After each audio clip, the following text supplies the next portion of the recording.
Hello everyone, kitchen for অলে আপনাদের সবাইকে স্বাগত। আজকে আপনাদের করে দেখাবো সন্ধ্যেবেলার একটি ঝটপটা জলখাবার, এঁচোড়ের চপ। এঁচোড়ের চপ আপনারা অনেকেই রাস্তার দোকান থেকে কিনে খেয়েছেন। বাড়িতেও আপনারা সেম ভাবে বানিয়ে ফেলতে পারেন এঁচোড়ের চপ। কেউ ধরতেই পারবে না আপনি রাস্তার থেকে কিনে এনেছেন না বাড়িতেই বানিয়েছেন। এতটাই টেস্টি হয় এইভাবে। প্রথমেই নিয়ে নিচ্ছি সেদ্ধ আলু। আমি এখানে 3টে বড় সাইজের আলু নিয়েছি। এবার তাতে নিয়ে নেব সেদ্ধ এঁচোড়। এবারে তাতে নিয়ে নিচ্ছি একদম ঝিরিঝিরি করে কাটা পেঁয়াজ কুচি, নিয়ে নেব কিছু ভাজা বাদাম,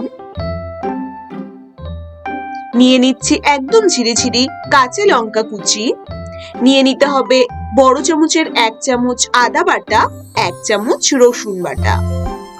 এবার তাতে নিয়ে নিন স্বাদ মতন নুন, নিয়ে নিচ্ছি অল্প সামান্য হলুদ গুঁড়ো, জিরের গুঁড়ো,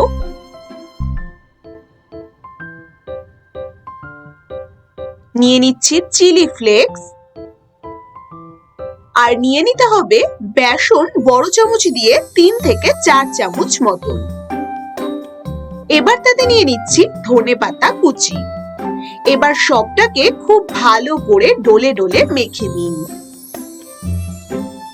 এই কাঁঠালের এঁচোড়টা এই সিজনে একবার হলেও খেয়ে দেখতে পারেন, ভীষণ টেস্টি হয়। মনে হয় একদম রাস্তার কেনা চপ খাচ্ছেন, ভীষণই টেস্টি হয়। এবার আমি একটি পাত্রে নিয়ে নিলাম 3 চামচ কি 4 চামচ কর্নফ্লাওয়ার, আর তাতে নিয়ে নেব গোলমরিচের গুঁড়ো, আর নিয়ে নিচ্ছি অল্প সামান্য জল। ব্যাটারটা যেন একদম পুরো জলের মতন পাতলা না হয়, একটু থিকনেস থাকবে। এইভাবে খুব ভালো করে সবটাকে মিশিয়ে রাখুন। একদম জলের মতন তরল হলে কিন্তু পড়ে যাবে, ব্যাটারটি গায়ে লেগে থাকবে না। তাই একটু হালকা মতন গাঢ় করে ব্যাটারটিকে গুলিয়ে রেখে দিন। এবার আমি যেই মাখাটা মেখে রেখেছিলাম, এবার হাতে করে নিয়ে এইভাবে আস্তে আস্তে করে এই রকম চপের আকারের শেপ দিন। যে যেরকম শেপ পছন্দ করেন সে সেরকম শেপই দিতে পারেন। এইরকম শেপটা চপে ভীষণই ভালো লাগে, মনে হয় যেন রাস্তার চপ খাচ্ছি। এবার একটি পাত্রে নিয়ে নিয়েছি ব্রেড ক্রাম্বস। এবার সেই কর্নফ্লাওয়ারের গোলায় খুব ভালো করে চুবিয়ে নিয়ে 4 সাইডে যেন লেগে থাকে কর্নফ্লাওয়ার, সেইভাবে গুলিয়ে নিয়ে এবার বিস্কুটের গুঁড়োর ওপর আস্তে করে রেখে দিন। এবার আলতো হাতে 4 সাইডে বিস্কুটের গুঁড়ো খুব ভালো করে একটি কোট দিতে হবে, যাতে 4 সাইডে গুঁড়োটা খুব ভালোভাবে লেগে যায়।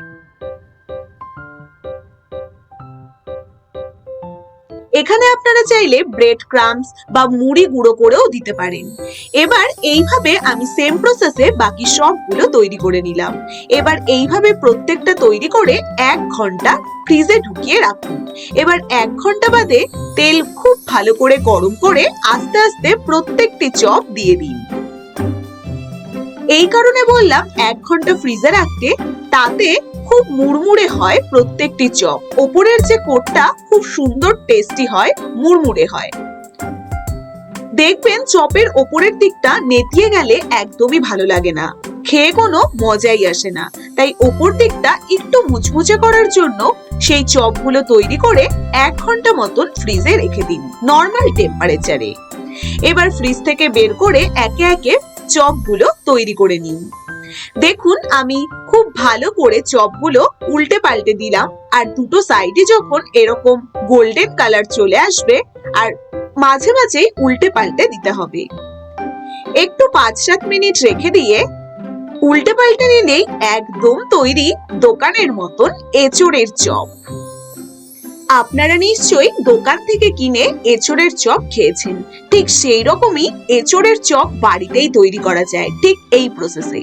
দেখুন চপগুলো দেখতে যেরকম লাগছে, খেতেও কিন্তু ভীষণ টেস্টি, খুব খুব খুব টেস্টি।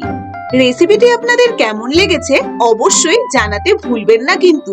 আর যারা আমার চ্যানেলের নতুন বন্ধুরা, তারা অবশ্যই চ্যানেলটিকে সাবস্ক্রাইব করে রেখো, তাহলে নতুন নতুন রেসিপি তোমরাও দেখতে পাবে।